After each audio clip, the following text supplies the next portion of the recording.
আসসালামু আলাইকুম। আমি মাসুম বিল্লাহ। সবাইকে শুভেচ্ছা জানাচ্ছি ওয়েব ডিজাইন সিরিজের পঞ্চম পর্বে। তো গত পর্বে আমরা শিখেছিলাম কিভাবে ওয়েব পেজের ভিতরে ডিভ ব্যবহার করতে হয় এবং ডিভের ভিতরে থাকা এলিমেন্টগুলোকে আমরা ইনলাইনের মাধ্যমে স্টাইল করতে পারি, ইন্টারনাল সিএসএস ব্যবহার করে স্টাইল করতে পারি এবং সেই সাথে এক্সটার্নাল সিএসএস ব্যবহার করে কিভাবে স্টাইল করতে পারি সেই বিষয়গুলি দেখেছিলাম এবং মার্জিন এবং প্যাডিংয়ের ব্যবহার দেখেছিলাম। আজকের পর্বে আমরা শিখব কিভাবে আমরা ওয়েব সিএসএস এ প্লটিং করতে পারি, অর্থাৎ প্লট ব্যবহার করে আমরা কিভাবে আমাদের কন্টেন্টের পজিশনগুলো আমরা বলে দিতে পারি। তো চলুন আমরা শুরু করি। তো গত পর্বে আমরা যেটি দেখেছিলাম এই পর্যন্ত দেখেছিলাম। তো আমরা আজকে দেখব যে প্লট ব্যবহার করে আমরা চাচ্ছি যে আমাদের এই ডিপটি লেফটে থাকবে আর এটি আমাদের থাকবে রাইটে। তো এটি করার জন্য আমাদের প্রথমে যেটা করতে হবে, আমাদের এই ডিপটি পুরো অংশ জুড়ে আছে, তো এদের আমাদের পজিশন, আমাদের উইথটা বলে দিতে হবে। তো আমরা বলবো ডিপ ওয়ানে এটার উইথ হবে 50%। আমাদের ওয়েব পেজের পুরোটার মধ্যে 50% ডিপ ওয়ান থাকবে এবং 50% ডিপ থাকবে টু। এখন যদি আমি পেজটিকে রিফ্রেশ করি তাহলে আমরা দেখব এটি অর্ধেক অর্ধেক করে হয়েছে।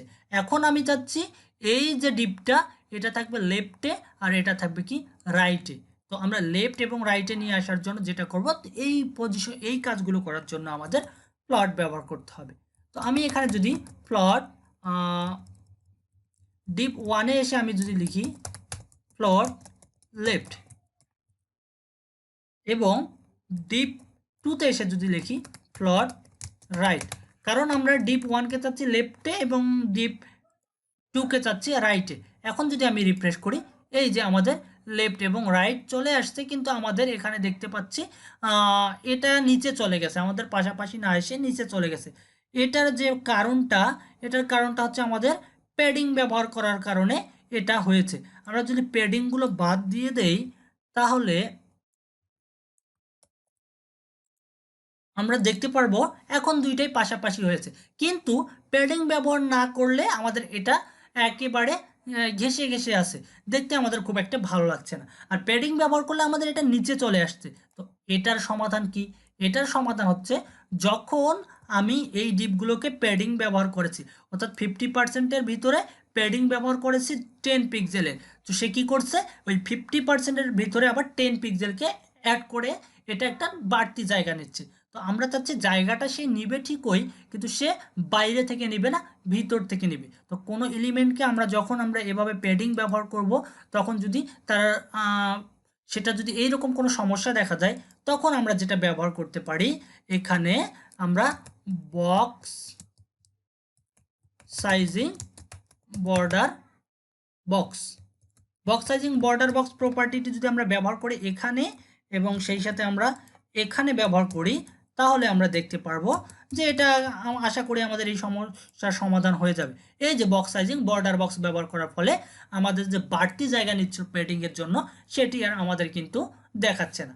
তো আমাদের এই বাড়তি জায়গাটা আমরা বক্স সাইজিং বর্ডার বক্সের মাধ্যমে আমরা পূরণ করতে পারি। এখন যদি আমরা ইচ্ছে মতো এইগুলোকে, তাহলে কিন্তু আমাদের কোনো সমস্যাই হবে না। তো আমরা এখানে প্যাডিং বাড়িয়ে দিলাম, প্যাডিং 10 পিক্সেলের জায়গায় আমরা 20 পিক্সেল দিলাম, এখানে আমরা 10 পিক্সেলের জায়গায় 20 পিক্সেল দিলাম। এখন কিন্তু তার যতটুকু জায়গা দরকার সে তার নিজের ডিপের ভিতরে নেবে, বাইরে বাইরে নেবে না। তো এইভাবে আমরা পজিশনগুলো করতে পারি। তো এর পাশাপাশি আমরা আরও কিছু ব্যবহার দেখি। আমাদের ওয়েব পেজে আমরা বিভিন্ন সময় আমরা মেনু দেখেছি, মেনুগুলো আমাদের পাশাপাশি থাকে। তো আমি যদি এখানে কিছু লিস্ট তৈরি করি, ইউএল, আচ্ছা আমি এখানে কিছু লিস্ট তৈরি করব, আনঅর্ডার লিস্ট নিলাম, তার ভিতরে আমি লিস্ট তৈরি করব। লিস্টের ভিতরে নিলাম হোম, অ্যাবাউট এবং হচ্ছে আমাদের কন্ট্যাক্ট।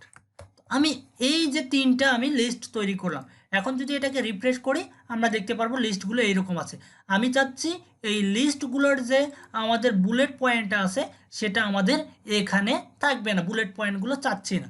তো এই কাজটা করার জন্য সিএসএস এর একটা গুরুত্বপূর্ণ বিষয় রয়েছে, সেটার নাম হচ্ছে আমাদের, আমরা কাকে, এখন আমরা কোন জায়গা থেকে আমরা এই পয়েন্টগুলো রিমুভ করতে যাচ্ছি, আমরা এই পয়েন্টগুলো রিমুভ করতে যাচ্ছি, এইগুলো কোথা থেকে আসছে, আমাদের আনঅর্ডার লিস্ট দেওয়ার কারণে। এই জন্য আমরা সিএসএস এ লিখব ইউএল। ইউএলটাকে সিলেক্ট করব, তার ভিতরে আমরা বলে দেব, তার ভিতরে আমরা এখন বলে দিতে পারি, তার ভিতরে বলবো যে তোমার ভিতরে যে লিস্ট স্টাইলগুলো রয়েছে সেগুলো নান হয়ে যাবে, অর্থাৎ লিস্ট স্টাইলগুলো পাবে না। তাহলে আমরা দেখতে পাচ্ছি লিস্ট স্টাইলগুলো চলে গেছে। এখন আমরা প্লটিং ব্যবহার করে এগুলোকে পাশাপাশি নিয়ে আসতে চাই। তাহলে আমরা কিভাবে করব? তো আমরা যেটা করব, কাকে আমরা পাশাপাশি নিয়ে আসতে চাচ্ছি, ইউএল এর ভিতরে যে লিস্টগুলো রয়েছে সেগুলো পাশাপাশি থাকবে। এই জন্য আমি যেটা করব, যে ইউএল এর ভিতরে যে লিস্ট রয়েছে সেই লিস্টগুলো হবে প্লট লেফট। আমরা যদি প্লট লেফট দেই তাহলে আমরা দেখতে পারবো লিস্টগুলো পাশাপাশি চলে এসেছে। আমরা চাইলে প্যাডিং ব্যবহার করে এগুলোকে মাঝে গ্যাপটা তৈরি করতে পারি, অথবা মার্জিন ব্যবহার করে। তো প্যাডিং এবং মার্জিনের দুটোর পার্থক্য রয়েছে। তো আমরা কোনো একটা পর্বে এইগুলো নিয়ে আরও বিস্তারিত আমরা প্যাডিং এবং মার্জিন সম্পর্কে জানবো। সম্ভবত আমি গত পর্বে প্যাডিং এবং মার্জিন নিয়ে কথা বলেছিলাম। তো তারপরে আমি এখানে দেখাচ্ছি, আমি যদি বলি আমি এই প্রত্যেকটার একটা ব্যাকগ্রাউন্ড দিয়ে দেব। ব্যাকগ্রাউন্ড আমি দিলাম ডি। আমি একটা হালকা কালারের, একটা গ্রে কালারের একটা ব্যাকগ্রাউন্ড দিলাম। তো আমাদের এই যে ব্যাকগ্রাউন্ডটা আমাদের চলে আসছে। এখন আমি চাচ্ছি এটাকে মার্জিন দিতে। আমি যদি মার্জিন দেই, মার্জিন যদি আমি 20 পিক্সেল দেই, সে কি করবে? চারদিক দিয়ে একটা জায়গা ছেড়ে দিবে। আমি চাচ্ছি যে আমার মার্জিনটা, আমাদের গ্যাপ হবে ঠিকই, কিন্তু মার্জিনটা হবে কোথায়? আমাদের ব্যাকগ্রাউন্ডটা ভিতর থেকে মার্জিন পাবে, অর্থাৎ ব্যাকগ্রাউন্ডটা থাকবে তার ভিতরে চারদিকে একটা গ্যাপ থাকবে, সেখানে আমাদের লেখাটা পাবে। অর্থাৎ আমাদের বিষয়টা এইরকম চাচ্ছিলাম। আমি যদি এখানে মার্জিনের পরিবর্তে প্যাডিং ব্যবহার করি, তাহলে দেখতে পারবো আমাদের গ্যাপও তৈরি হবে এবং চারদিক দিয়ে আমাদের কি করবে? ব্যাকগ্রাউন্ডটা পাবে এবং সেটা হচ্ছে চারদিক দিয়ে জায়গা ছাড়বে। এখন এইভাবেই আমি কি করতে পারি? আমরা মার্জিন প্যাডিং ব্যবহার করতে পারি এবং প্লট ব্যবহার করে আমরা ওয়েবসাইটে এরকম করে মেনু তৈরি করতে পারি। তো ইনশাল্লাহ আমরা পরবর্তীতে অবশ্যই এইগুলো নিয়ে আরও বিস্তারিত কথা বলবো।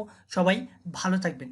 ধন্যবাদ সবাইকে। আর টিউটোরিয়ালটি ভালো লাগলে অবশ্যই আমার চ্যানেলে সাবস্ক্রাইব করবেন।